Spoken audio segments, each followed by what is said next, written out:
Okay, apparently we're on. So this is a quick test of the VUZE XR, which is the camera just here. I'm spaced about just under a metre from the wall, but in essence it's to try and give over what sort of perception it would give in depth 3D, that is, when using a headset in such an environment. So for this I brought up this image here which I created, and just going to describe roughly how I went about creating this image, because they don't come straight from air, they don't pluck them out of thin air, they have to be formed.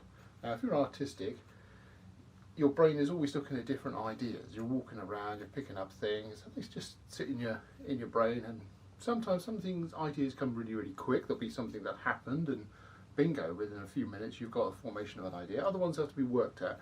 This one took a little bit of working because I was actually changing the view. From originally I was sort of looking down the bench, but then I sort of had a moment of epiphany. I thought, well, I can put myself anywhere, so I can actually have it looking at the character. So that's probably one or two, that's probably about this process here, about fourth in. So we had the idea originally, then we gradually moved around.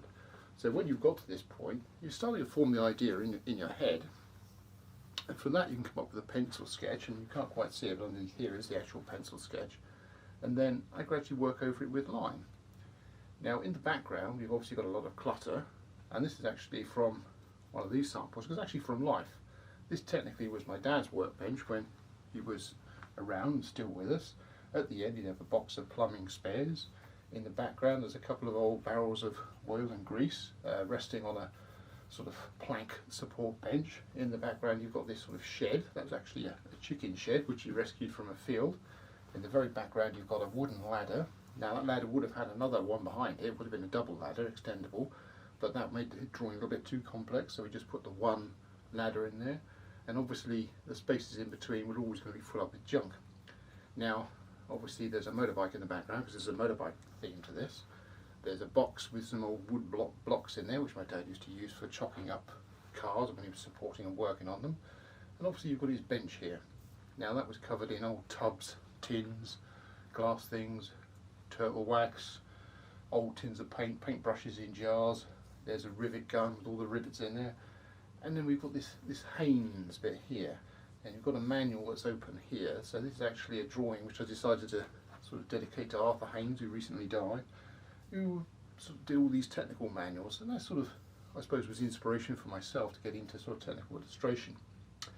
And I thought it'd be a nice fitting one in there.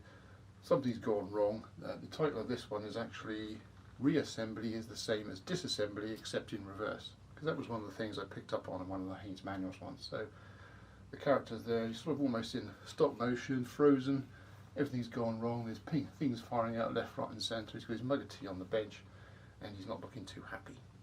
So that was the basis of this drawing, which hopefully I will scan and send off to the Motorbike Club, and some people will get enjoyment from it. But that's about it. I get enjoyment from doing it, hopefully other people will get enjoyment from actually watching it. So this will be an acid test to see how the VUZE XR gets on at what is quite a close range subject. You'll see lots of other sort of clutter around here. Hopefully you won't see the tripod legs. I might take a picture of the setup so other people could get something from that. And you'll probably just about see the clutter over here, my coat on the wall over here, but hopefully you'll get an idea of the depth perception of me. The thing you'll notice with 3D cameras, if you go off to the side, you lose the effect of 3D. It's two lenses looking sideways don't give 3D. You've sort of got like a cone of vision, I'd say about 60 degrees where you're in the sweet spot. But equally, if I move my finger closer, it's probably about there, that's probably going to be too close. So you've got to be, I'd say, at least a metre to get the full effect of it. But anyway, we'll take this off now and see how we get on.